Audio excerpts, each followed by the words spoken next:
ஆண்டவராகிய இயேசு கிறிஸ்துவின் நாமத்தினாலே இந்த நாளிலும் கூட கர்த்தருடைய வார்த்தையை தியானிக்கலாம். 1 பேதுரு 4வது அதிகாரம் 7வது வசனம். எல்லாவற்றுக்கும் முடிவு சமீபமாயிற்று, ஆகையால் தெளிந்த புத்தி உள்ளவர்களாயிருந்து ஜெபம் பண்ணுவதற்கு ஜாக்கிரதை உள்ளவர்களாயிருங்கள்.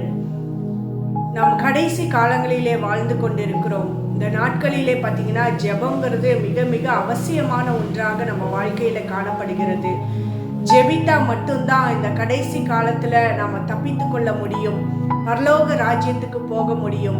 இன்னைக்கு பார்த்தீங்கன்னா எல்லா இடங்களிலும் பாவங்கள் நிரம்பி இருக்கிறதான சூழ்நிலைகள், குடும்பத்திலே சமாதானமற்ற சூழ்நிலைகள், கீழ்ப்படியாத பிள்ளைகள், உலகத்துக்கு ஒத்த வேஷம் தரித்தவர்களாக வாழ்கிறதான ஜனங்கள், இவை எல்லாவற்றையும் மாற்ற ஜெபத்தினாலே மட்டும்தான் முடியும். ஜெபம் பண்ணினோம்னா மட்டும்தான் ஆண்டவராகி இயேசு கிறிஸ்துவின் வருகைக்கு நம்மை ஆயத்தப்படுத்தி கொள்ள முடியும். ஜெபத்தினால மட்டும்தான் நாம தப்பித்து கொள்ள முடியும். ஜெபத்தினால தான் நம்ம பிள்ளைகளுடைய வாழ்க்கையை நாம திருத்த முடியும். அதனால இந்த கடைசி காலத்துல ஜெபங்கிறது ரொம்ப ரொம்ப அவசியமானதும் பாதுகாப்பானதாகவும் காணப்படுகிறது. யோபு பார்த்தீங்கன்னா தன்னுடைய குடும்பத்திற்காக ஜெபம் பண்ணிதன் நிமித்தமாக கர்த்தர் யோபை சுற்றி வேலி அடைத்து பாதுகாத்தார். எல்லாவற்றிற்கும் பாதுகாப்பை கொடுக்கிற தேவனை நாம் ஆராதித்து கொண்டிருக்கிறோம். இந்த நாட்கள்ல பார்த்தீங்கன்னா ஒரு ஊர்ல ஒரு திருடர் அந்த பகுதியில அநேக வீடுகளிலே திருடி கொண்டே இருந்தாராம். அப்ப பார்த்தீங்கன்னா ஒரு வீட்டை மட்டும் அவன் கண்ணமிடும் போது அவனால் அந்த வீட்டுக்குள்ள நுழையவே முடியாதபடிக்கு ஒரு காரியம் காணப்பட்டதாம். அவர் அந்த எல்லையில போய் இந்த வீட்டுக்கு இன்னைக்கு போகணும்னு சொல்லி போகும்போது பார்த்தீங்கன்னா அவருக்குள்ளாக மறதி வந்துருமாமா.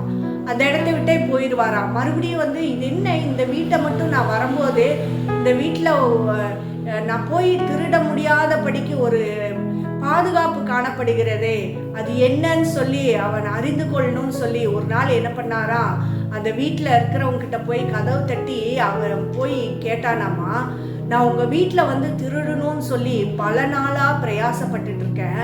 ஆனால் உங்கள் வீட்டை தாண்டும் போது பார்த்தீங்கன்னா அதை மறந்து போயிடுவேன்.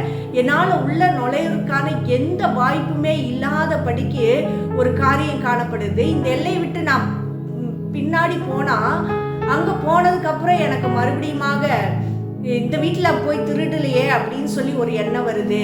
அதற்கு காரணம் என்னன்னு கேட்கறதுக்காக தான் நான் இன்னைக்கு வந்தேன்னு சொல்லி அவர் போய் அந்த வீட்டில் இருக்கிறவங்க கிட்ட கேட்டாராம். அப்போ அவங்க சொன்னாங்களா, நாங்கள் தவறாம குடும்ப ஜெபம் பண்ணுவோம். ஆண்டவர் இடத்துல எங்கள் வீட்டை வேலி அடைங்க ஆண்டவரே, எங்களுக்கு உண்டான எல்லாவற்றையும் வேலி அடைச்சு பாதுகாத்துக்குங்க ஆண்டவரே, உங்கள் பாதுகாப்பு எங்களுக்கு தேவைன்னு சொல்லி அனுதினமும் நாங்கள் ஜெபிப்பதுனால கர்த்தர் எங்கள் குடும்பத்துக்கு பாதுகாப்பை கொடுக்குறான்னு சொல்லி அவங்க சொன்னாங்களாமா. அப்போ இந்த திருடனுக்குள்ளாக ஒரு மாற்றம் வந்ததா, இப்படி வல்லமுள்ள தேவன் ஒருவர் இருக்கிறாரா அப்படின்னு சொல்லி அவரும் ஆண்டவராகி இயேசு கிறிஸ்துவை குறித்து கேட்டு அறிந்து கொண்டு தன்னை ஆண்டவருக்காக அர்ப்பணித்தாராமா. இப்படிப்பட்ட மாற்றங்களை உண்டாக்குகிற ஜெபத்தை நாம் ஒவ்வொரு நாளும் ஜெபிக்கிறவர்களாக காணப்படணும். ஜெபத்தை மறந்தோம்னா நம்மளுடைய பாதுகாப்பு விளக்கப்படும். வேண்டாத காரியங்கள், இப்படிப்பட்ட திருடர்கள் கண்ணமிடுகிற காரியங்கள் எல்லாம் நம்ம வீட்டுக்குள்ளாக வரும். வாலிப பிள்ளைகளுடைய வாழ்க்கையில தவறுகள் ஏற்படும். அவர்கள் நேரான பாதையை விட்டு தவறான பாதையிலே செல்லுகிறவர்களாக காணப்படுவாங்க. இதையெல்லாம் மாற்றுவதற்கு ஜெபம் என்பது இந்த நாட்களிலே அவசியமாக இருக்கிறது. அதனால இந்த நாள்ல அப்பா நாங்கள் ஜெபிக்கிற ஆண்டவரே, எங்கள் வீட்டையெல்லாம் நீங்கள் பாதுகாத்துக்குங்கன்னு சொல்லி நம்ம ஜெபிக்கும் போது கர்த்தர் விசேஷித்த பாதுகாப்பை கொடுத்து நம்மை காக்க வல்லவராக இருக்கிறார். இந்த வார்த்தைக்கு நேராக நம்ம அர்ப்பணித்து ஜெபிக்கலாமா? கிருபையுள்ள தகப்பனே, உம்மை நன்றியோடு துதிக்கிறோம் ஆண்டவரே, ஸ்தோத்தரிக்கிறோம், மகிமைப்படுத்துகிறோம் ராஜா. அப்பா இந்த நாளிலே ஜெபம் பண்ணுவதற்கு நாங்கள் ஜாக்கிரதை உள்ளவர்களாக இருக்கணும்னு சொல்லி நீங்க எங்களோடு பேசியிருக்கீங்களா ஆண்டவரே. அப்பா நாங்கள் அனுதினமும் ஜெபிக்கிறவர்களாக, தனி ஜெபத்துல பெருகிறவர்களாக, எங்கள் குடும்பங்களையும் எங்கள் தேசங்களையும் வேலியடைத்து ஜெபிக்கிற அந்த பாரத்தை கர்த்தர் இந்த நாளிலே எங்கள் மேல நீங்க வைக்க வேண்டும்படியாய் நாங்கள் ஒப்பு கொடுக்கிறோம் ஆண்டவரே.